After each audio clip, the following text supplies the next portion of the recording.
పాణ్యం నియోజకవర్గంలో ఎంతో అభివృద్ధి చేసినా ఓటమి చెందడం బాధాకరమని కర్నూలు జిల్లా పాణ్యం మాజీ ఎమ్మెల్యే కాటసాని రాంభూపాల్ రెడ్డి అన్నారు. కర్నూలులోని ఆయన స్వగృహంలో మీడియా సమావేశంలో ఆయన మాట్లాడుతూ వైసీపీకి ఓటమికి ల్యాండ్ టైటిలింగ్ యాక్ట్ కారణమని అన్నారు. ముఖ్యమంత్రి ఈ చట్టంపై ఎమ్మెల్యేల మాట వినలేదని రాంభూపాల్ రెడ్డి అన్నారు. ఇసుక మద్యం వల్ల కూడా తాము ఓడిపోయామన్నారు. వైసీపీ నాయకులు ఎవరు అధైర్యపడకూడదని అందరికీ తోడుగా ఉంటానని చెప్పారు. గెలిచిన టీడీపీ నాయకులు ప్రజలకు మేలు చేయాలని దౌర్జన్యాలకు పాల్పడకుండా ఉండాలన్నారు. పోలీసులు ఒకవైపు ఉండకుండా విధులు నిర్వహించాలని కాటసాని కోరారు. నేను ఒకటే నా నియోజకవర్గం నుండి ప్రజలకు, నా నాయకులకు, నా కార్యకర్తలకు నేను ఒకటే విజ్ఞప్తి చేస్తున్నాను. రాంభూపాల్ రెడ్డి ఎప్పుడూ మీకోసం ఖచ్చితంగా పనిచేస్తాడు, మీకోసం అందుబాటులో ఉంటాడు. కార్యకర్తలకు, నాయకులకు అందరికీ కూడా అందుబాటులో ఉంటాం. ఖచ్చితంగా మీరు ఎవరు కూడా మీరేం ఫీల్ కావాల్సిన అవసరం లేదు.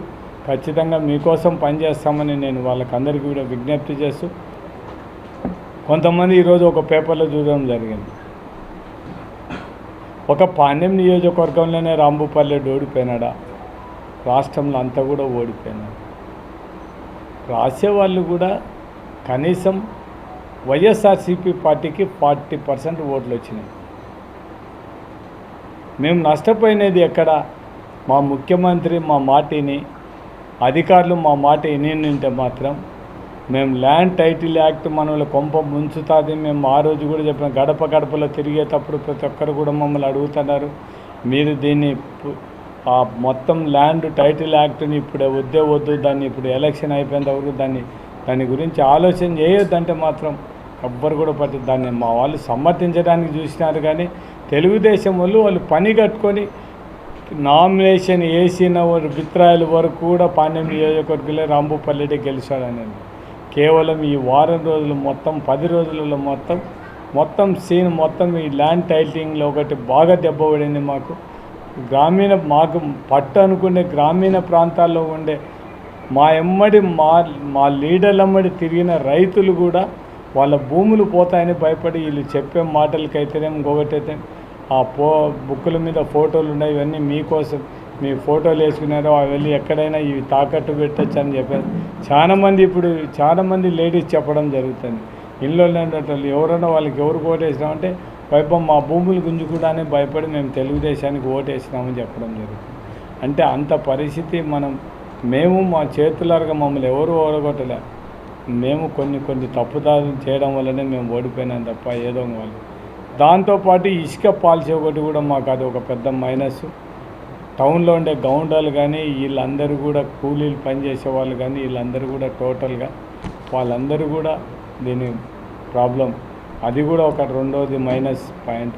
మూడోది మందుబాబులంతా కూడా ఎక్కడ కూడా ఏ రాజకీయ పార్టీ కానీ మేము మందు దండిగా ఇస్తాం, మీరు మంచి మందు తాగండి, మీ సంసారాలలో పోగొట్టుకొని చెప్పే నాయకులు ఎవరిని చూడలేం. కానీ ఇప్పుడు కొత్తగా మనం చూడడం జరిగింది, మీకు మందు ఇచ్చేస్తాము, నాణ్యమైన మందు ఇస్తాం, తక్కువ రేటుకి ఇస్తాం, బాగా తాగండి అని చెప్పే నాయకులు మనం అందరం చూస్తున్నాం. కాబట్టి ఇప్పుడు అదొకటి ముందు.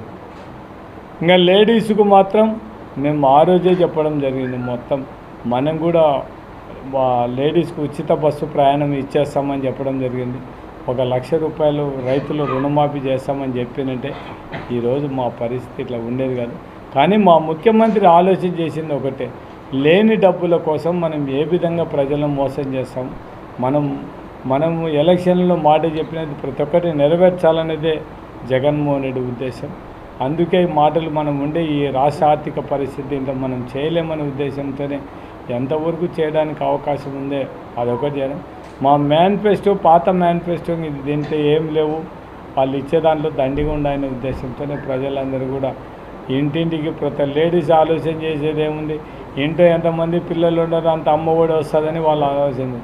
దాంతోపాటు 18 ఏళ్ళు పైన ఉండే వాళ్ళకి అందరికీ కూడా నెలకు 1,500 ఇవన్నీ క్యాలిక్యులేట్ చేసుకోవడం జరిగింది. కాబట్టి ఈరోజు ఈ పరిస్థితి మేము అందరం కూడా ఈరోజు ఒకటే మేము మా ప్రజలకు అందరికీ కూడా విజ్ఞప్తి, మీరేమో అధైర్యపడాల్సిన అవసరం లేదు.